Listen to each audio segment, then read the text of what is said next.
네, 돈이 되는 뉴스 시작합니다. MTN 차영주 전문위원과 함께합니다. 안녕하세요. 안녕하십니까? 네. 자, 오늘 다양한 테마주들의 움직임이 나타나고 있습니다. 바이오 섹터, 로봇 섹터, 게임 섹터의 강세, 반도체만 조금 부침을 겪고 있는 그런 양상입니다. 어제 그 신산업 규제 혁신 방안에 대해서 논의가 됐었잖아요. 제3차 규제 혁신 회의가 있었고 이런 섹터들이 언급이 됐습니다. 앞으로 성장하는 섹터이기 때문에 기업들이 이 기술 개발을 하고 할 때 조금 더 편하게 할 수 있도록 규제를 좀 줄여주는 그런 방향입니다. 다음 보겠습니다. 로봇 시장은 앞으로 커질 거라는 거 다 알고 계실 것 같고요. 엮여있는 기업들이 굉장히 많고 테마주들도 덩치가 좀 큰 쪽도 있지 않습니까? 그래서 이걸 어떻게 해석을 하시는지 궁금합니다. 일단 말씀하신 것처럼 우리가 이제 미래 신성장에 대한 부분들에 대해서는 투자 여러분들이 익히 다 잘 아실 겁니다. 네. 근데 대표적으로 이제 로봇과 우리가 원격 진로 이 두 부분은 통해서 좀 말씀을 좀 드리면 그렇지만 여러 가지 이제 다양한 법적인 어떤 그런 규제 이런 것들이 존재했었던 것들이 사실이죠. 그러니까 결국 아무리 신사업과 우리가 이제 법적인 조항 사이에 있어서의 괴리가 있었던 것들이 사실이고 그러한 부분들 때문에 이런 신사업에 대한 주가가 움직일 때 제가 이런 법적인 부분들 때문에 조금 조심스럽다라는 부분들을 언급을 수차례 드려왔어요. 근데 정부가 이것을 이제 규제를 조금 이제 완화시키겠다. 그러니까 이제 들여다보면서 필요 없는 규제라든지 아니면 신산업에 있어서의 발전 과정에 있어서 걸림돌이 될 규제들을 줄여주겠다라는 것들이죠. 물론 당장 이루어진다라고 보기는 어렵습니다. 여러 가지 또 이해관계도 있고요. 또 여러 가지 법을 바꾸는 과정에 있어서 물리적인 시간도 있기 때문에 짧게는 우리가 이제 의료 같은 경우는 이제 그러니까 상반기 안에 그러니까 이제 6월 달에 이제 법 개정을 이제 추진하겠다라는 부분들도 있었고 로봇 같은 경우는 한 2년 정도 또 유예 기간을 주면서 여러 가지 시간을 좀 주고 있는 건 사실입니다. 하지만 정부가 지금 이제 이런 부분들을 하겠다라는 것들이고 특히 현 정부 내에서 이루어질 수 있는 어떤 물리적인 시간이 가능하지 않겠습니까? 예. 지금 이제 정부가 이제 출범한 지 이제 1년 거의 돼가는 수준이기 때문에 정부가 어느 정도 힘을 갖고 있는 상태에서 이런 것들을 좀 추진하겠다라는 부분에 있어서는 매우 고무적이다라고 좀 말씀드릴 수가 있겠죠. 원격과 관련해서 의료와 관련해서는 그동안 의사협회와 상당히 마찰이 있었음에도 불구하고 지금 이제 어제 나온 얘기들을 보면 어느 정도 논의가 진행되고 있는 것으로 우리가 미뤄 짐작할 수 있고 로봇과 관련해서 부분들도 보게 된다면 현재 로봇이 자동차로 분류가 돼 있기 때문에 도로 주행을 못하는 부분들을 풀어주겠다. 여러 가지 지금 혼재된 얘기들이 좀 나오고 있습니다. 하지만 이런 부분들이 이제 정부가 디테일하게 좀 얘기들이 좀 나온 것 같아요. 특히 이제 농업용 로봇에 대한 부분들까지 이제 언급이 되는 거 보면 나름대로 정부가 준비를 좀 많이 했다라는 저는 느낌을 좀 받게 되고요. 이러한 부분들을 보게 된다라면 우리가 이제 바라고 있는 부분들 풀리겠죠.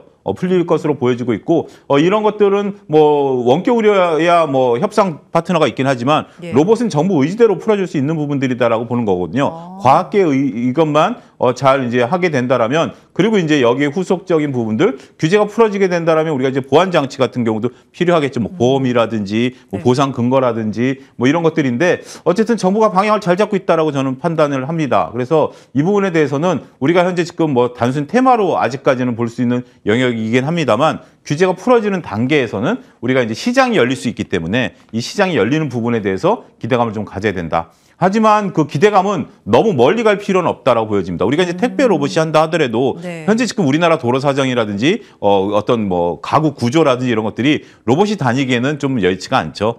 평지보다는 우리가 이제 수직 구조로 돼 있기 때문에 여기까지는 로봇이 못 가기 때문에 이런 보조적인 부분들은 물론 우리가 감안하긴 해야 되겠습니다만 일단은 규제를 풀어간다라는 면에 있어서는 관련 산업을 키울 수 있는 중요한 전환점이 됐다는 측면에 있어서는 매우 긍정적인 뉴스다 이렇게 평가를 할 수 있을 것 같습니다. 예.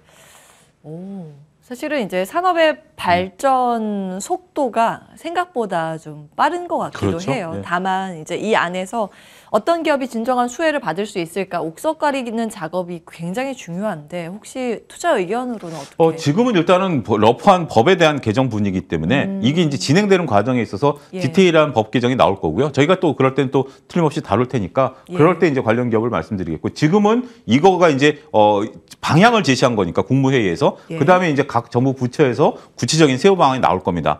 그런 부분들에 대해서는 여러분들이 저희 머니투데이에서도 지속적으로 관찰해서 말씀드리겠다. 지금 이것에 대한 반응은 일종의 아직은 테마 영역이다. 그 부분을 선을 좀 분명히 그어야 될 것은 그어야 되지 않을까 싶습니다. 예.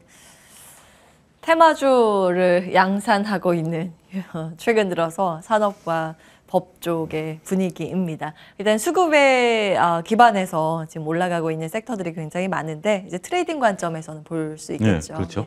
그렇게 이제 정리하도록 하겠습니다. 다음 기사 열고 다른 이야기 좀 해보겠습니다.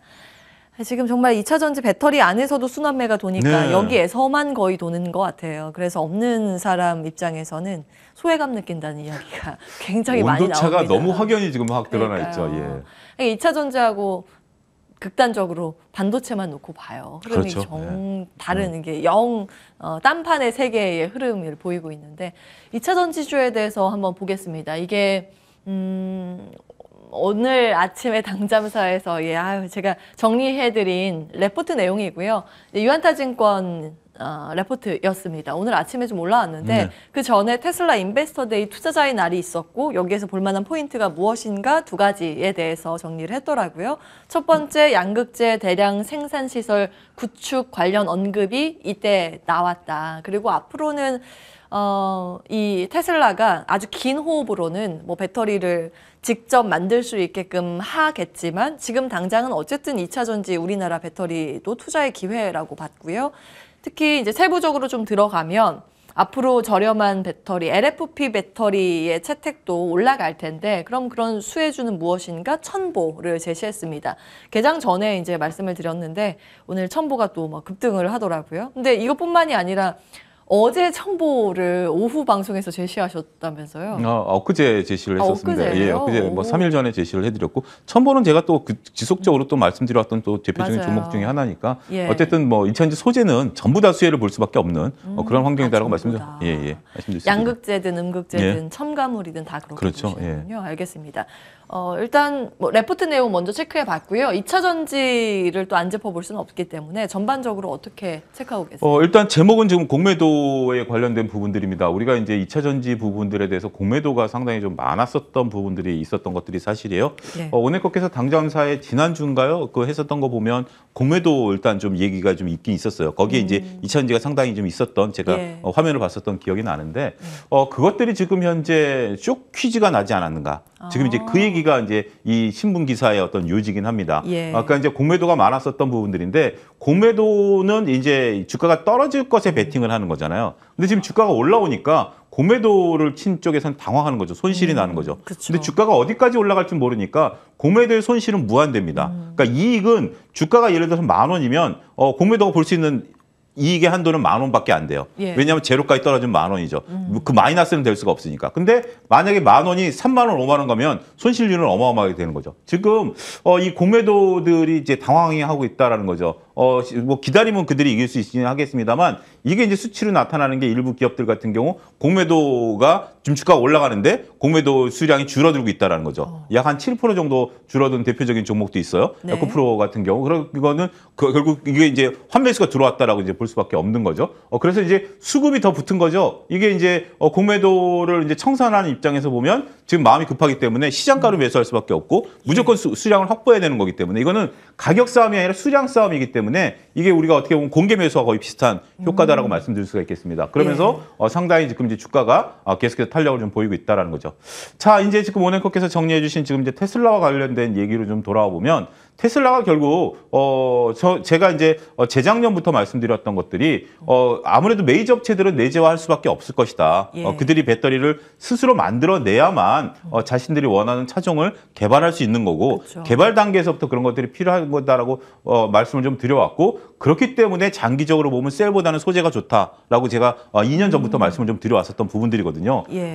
근데 이제 지금 소재가 결국 각광을 받는 거고 셀보다 상대적으로 강한 거죠. 그동안 셀이 좀 강했다라면 네. 어떻게 보면 LG 엔솔 효과다라고 말씀드릴 수 있겠지만 소재가 결국 이제 각광을 받는 시기고 지금 이제 테슬라가 하고 있는 건 뭐죠? 소재를 직접 공급받기 시작했죠. 아직은 이제 자기네들이 만들어내지 못하지만 소재를 직접 자기네와 계약을 하는 거죠. 우리가 이제 뭐 LNF 같은 경우 직접 계약을 맺었고 그것들이 이제 테슬라가 가져가서 어느 업체한테 만들어 달라고 주는 거는 이제 테슬라 마음이지만 결국 그것을 나중에 이제 기술 협력을 맺는 업체, 지금 포드 같은 경우도 CATL과 기술 이전에 대한 부분들 하지 않습니까? 결국 CATL의 LFP 배터리 기술을 포드가 받아들여서 열심히 노력을 하고 있을 것이고요. 예. 그런 부분들을 보게 된다면 결국 소재가 이길 수밖에 없다라는 거죠.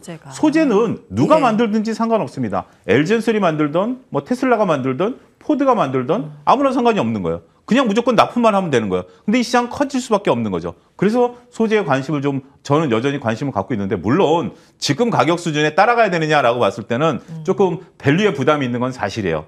좋은 주식인 건 맞고 네. 앞으로 이 시장이 커진 거에 대해서는 어느 누구도 부인 안 하실 거예요. 근데 시청자분들 중에 일부는 저랑 생각이 같으실 거예요. 너무 비싸다. 너무 비싸다라는 예. 것들이 있기 때문에 일단은 지금은 그럼에도 불구하고 지금 현재 여기서는 트레이딩 하시는 분들이 계속 수익이 나다 보니까 네. 강력한 트레이딩 자금들이 들어와 있는 건 사실이에요. 여기에 이제 공매도가 붙었던 것들이고 이게 이제 하루하루 지나보면 일주일 전에 샀을 걸, 엊그제라도 샀을 걸 이런 생각이 좀 들긴 하지만 예. 이거는 뭐 지금 이제 현재 과감하신 분들 외에는 수익 내기 어려운 구간이다라는 것은 인정하셔야 될 것으로 보여지고 그 다음에 눈을 돌려야 될 게 뭐냐? 폐배터리죠. 폐배터리 쪽에 들어가게 된다면 여기에는 히토류까지 우리가 좀 생각해 볼 수가 있습니다. 예. 지금 이제 우리가 배터리에 들어가는 소재들, 양극재, 음극재들은 이제 만들어낼 수 있지만 히토류 부분에 대해서는 지금 중국이 절대 강자거든요. 예. 매장량으로 보면 중국이 생각보다는 적어요. 전체 매장량의 한 40% 미만밖에 안 돼요. 근데 생산량은 95%예요. 이게 히토리가 왜 히토리냐면 예. 우리가 이제 용어를 여러분들이 정리하셨는데 그러면 석유 상태로 딱 있는 거잖아요. 근데 히토류는 이런 주먹에서 여기서 소재를 추출해내야 돼요.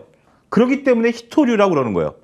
지극히 작은 양이 들어있는 거기 때문에 예. 이 추출하는 기술을 원천 기술을 갖고 있는 게 대부분 중국이에요. 예. 그렇기 때문에 중국이 매장량은 작지만 추출해내는 양이 많은 거예요. 여기서 이제 공해가 발생하고 환경오염이 되지만 중국은 그거 무시하고 일단 추출해내기 때문에 그걸 갖고 올 수 있는 게 배터리 리사이클이에요. 그렇기 때문에 이 부분에 대해서 지금 우리가 좀 관심을 추가적으로 가지셔야 된다. 자, 제가 말씀드린 결론은 그겁니다. 지금 따라 살지 안 따라 살지에 대해서는 여러분들의 결단밖에 없습니다. 네. 어느 누구도 지금 여러분들에게 사시라 마시라 얘기 못합니다. 하지만 이쪽에 대해서 소재와 배터리 리사이클에 대해서는 여러분들이 지속적으로 관심을 가지셔야 되고 이런 것들의 조정 시에는 여러분들의 과감한 결단도 때로는 필요할 수 있다. 이렇게 말씀드릴 수가 있겠습니다. 자, 배터리는 성장 산업이고 앞으로 계속 봐야 하는 섹터고 그렇죠. 네. 좀 세부적인 내용을 살펴보면 소재와 폐배터리 재사용 네. 분야 주목을 하고 계십니다. 지난번에 이제 첨보도 주셨는데 네. 혹시 또 새롭게 추가해서 볼 만한 기업 있을까요? 지금 이제 우리가 IS 동서 같은 경우 이제 이쪽 시장에 IS 동서한다라고 이제 진출을 선언을 했고 네. 우리가 이제 코스모 화학이라든지 성일 하이텍에 대해서는 관심들을 많이 갖지만 IS 동서에서는 잠깐 좀 잊혀졌던 그런 주식인 것 같아요. 지금 여러분들 차트에 보시는데 저 장대 양봉 솟았을 때가 IS 동서가 이제 이쪽에 일관 체계를 하겠다라고 이제 실적 발표하면서 나왔었던 부분들이거든요. 네. 그러니까 우리가 좀 잊혀졌던 주식이에요. 근데 저런 것들 차트 모양을 보면 상당히 좀 매력적으로 보이죠. 제가 첨보를 엊그제 얘기했었던 것들이 지금 이제 LFP 계약에 대한 부분들은 제가 생각지도 않았고 네. 지금 지금 많은 주식들이 올랐음에도 불구하고 첨보가 강하게 장대 양봉을 한번 솟으면서 시장 관심이 확 쏠린 게 눈에 들어온 거예요. 여러 가지 종목들이 있습니다만 지금 이제 첨보 같은 경우 엊그제 장대 양봉하고 예. 음봉 나오고 다시 양봉을 한 것처럼 이제 시장의 관심이 이제 저쪽으로 몰린 거죠. 여기에 이제 LFP라는 어떤 새로운 뉴스가 이제 붙었던 거는 제가 볼 때는 플러스 알파고요. 거기까지 생각을 안 한다 하더라도 일부 투자자들이 저렇게 장대 양봉을 쏟아냈을 때는 관련주들이 못 오르다가 장대 양봉을 쏟아낸다는 것은 관심이 쏠린다. 지금은 수급장이기 때문에 그런 부분들을 여러분들이 읽어내는 것도 하나의 투자 아이디어가 되지 않을까. 이게 네. 논리는 충분히 있는 주식인데 못 올랐다가 수급이 몰렸다. 이거는 좋은 시도다 이렇게 말씀드릴 수 있겠습니다. 예, 이제 그 폐배터리 재사용군과 소재군을 쭉 보시면서 네. 이거 회사 실적도 괜찮고 기술력도 좋은데 왜 상대적으로 못 갈까 네. 하면은 그게 또 투자의 아이디어가 된다고 그렇죠. 보셨고 뭐 여러 가지 종목 정말 다양한 종목이 될 수 있습니다. 그리고 그 시기마다 또 볼만한 종목이 그걸 이제 달라질 무턱대고 사는 게 텐데. 아니라 장대 양봉이 한번 솟는 걸 보고 그렇게 들어가셔야지. 그렇지 않으면 예. 시장에서 영원히 오래 기다리는 거죠. 아, 그게 포인트입니다. 우리가 윌리엄 오닐의 캔 슬림 전략들을 보게 된다면 그는 항상 얘기한 게 캔은 좋은 주식을 모아놓는 거예요. 예. 슬림은 슬림은 기관의 수급. 그러니까 이제 미국인들 입장에서 보면 기관들이 들어온다라고 표현을 했는데 우리는 이제 외국인과 기관이 같이 되겠죠. 예. 그런 것처럼 수급이 붙을 때 들어가줘야 우리 개인 투자자들은 때. 기다리지 않는 거지. 그렇지 않고 펀드 매니저처럼 우리가 그냥 좋은 주식 사놓고 기다린다? 이건 개인 투자자들에게는 조금 좀 답답할 수 있죠. 예. 그렇기 때문에 제가 첨보를 말씀드렸던 것도 장대 양봉을 말씀드렸고 그렇군요. IS 동서도 장대 양봉을 해서 말씀드린 거기 때문에 그런 관점으로 보실 필요가 있지 않나 싶습니다. 제 의상 보고 지금 유튜브 네. 채팅창에 양봉 패션이라고 예, 양봉 패션입니다. 예, 예.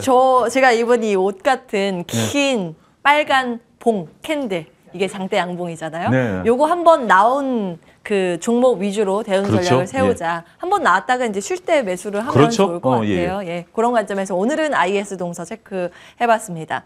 시간이 될까요? 하나 더 보겠습니다.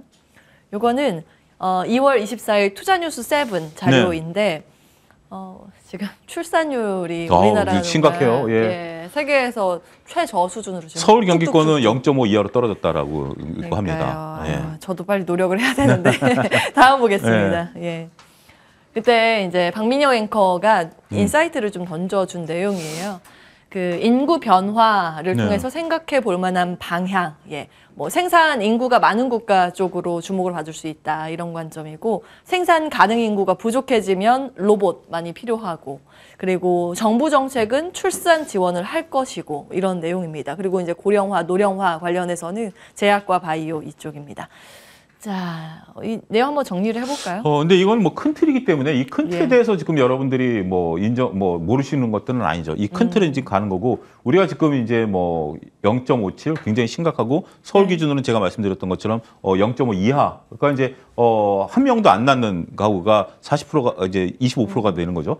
굉장히 좀 심각한 상황이다라고 좀 말씀드릴 수가 있겠는데 근데 이게 단기간에 해결될 문제는 아니다라고 봐요. 그리고 어떤 뭐 지원책이라든지 여러분 특히 여성분들이 더 잘 아시잖아요. 네. 그리고 젊은 분들이 잘 아시는 것처럼 지금 이제 사회적인 분위기 여러 가지 이런 부분들이기 때문에 아직까지는 이제 저런 방향에 대해서 이제 로봇이 나오고 의료가 될 것이다라는 것은 긴 시하고요. 네. 거기서 이제 수혜를 보냐 우리가 투자자 관점으로 본다라면 약간의 괴리감은 있는 건 사실이에요. 이게 이제 큰 틀에 대해서 맞는 거지만 그러면 정부가 정책을 펼칠 거야, 돈을 쏟아부을 거야. 그러면 출산 관련 주식들이 올라갈 거야. 근데 그게 결국 수익성을 보게 된다면 그렇게 드라마틱한 수익성은 없잖아요. 왜냐하면 지금 네. 이제 출산율이 0.5 이하인데 아무리 뭐 우리가 뭐 그 보조를 한다고 해서 갑자기 자녀들을 낳는다 이런 정책들이 아니기 때문에 예. 그들에게 수혜를 받는 부분들은 쉽지 않을 수도 있다라고 보지만 어쨌든 정부가 계속해서 지금 이런 것들을 얘기한다라는 것은 지금 이제 더군다나 대통령께서도 회의를 직접 주재하시겠다라고 하면 구체적인 절차들이 나올 거예요. 그러니까 이 방안 중에서 과연 정부가 출산을 늘리기 위한 방안들이 무엇일까? 구체적인 방안이 나올 테니까 그런 부분들도 우리가 꼼꼼히 생각해 봐야 된다. 무조건 출산하면 우리가 예. 도식적으로 갈 수 있는 주식들 이런 것들은 아직까지는 테마인 영역이고 여기서 구체적인 방안들이 나오게 된다면 그건 진짜 예. 찐 수혜주가 될 가능성이 있습니다. 그것까지는 조금 한 템포 쉬셔서 여러분들이 추적 관찰하셔야 될 저 요 앞에 화면으로 한번 돌아서 체크를 해볼까요? 그러면 지금은 아니고 지금은 이제 테마주의 영역이라고 보셨는데 앞으로 이제 정책의 방향이 조금 더 가능성 있게 나올 쪽이 뭐라고 보시나요? 아무래도 뭐 이것은 고령하고요. 출산 지원 정책에 관련된 부분들이겠죠. 네. 이거는 제가 볼 때는 그냥 뭐 거의 뇌피셜에 가까운 부분들이고 인구를 로봇이 대체한다? 글쎄요. 뭐 이 부분은 저는 좀 냉정하게 생각해 볼 부분들이 있다라고 보는 거고 이런 부분들이기 때문에 결국 출산 지원과 관련된 왜냐하면 일단 아이를 낳아야 되는 부분들 아니겠습니까? 아이를 낳아야 되고 우리 산업 구조가 이제 이런 부분들은 조금 이제 노동 집약적인 산업들은 이제 줄어드는 산업이기 때문에 예. 그 부분을 이제 단순히 대체한다라는 개념으로 보기에는 조금 조심스러울 수 있다라고 보는 거고 출산 지원과 관련해서 이제 어떤 정책들이 나오느냐 아니면 뭐 온라인 교육 쪽이라든지 아니면 출산에 대한 어떤 전반적인 틀 뭐 사회 교육 뭐 이런 쪽으로도 결국 그런 거잖아요. 지금 이제 아이를 낳아서 이제 기르는 과정이 굉장히 좀 까다롭다 보니까 지금 이제 출산이 좀 저조한 부분들인데 그런 부분들로 아마 틀을 잡지 않을까 싶습니다. 예, 여기까지 하겠습니다. MTN 차영주 전문위원과 함께했습니다. 고맙습니다. 감사합니다.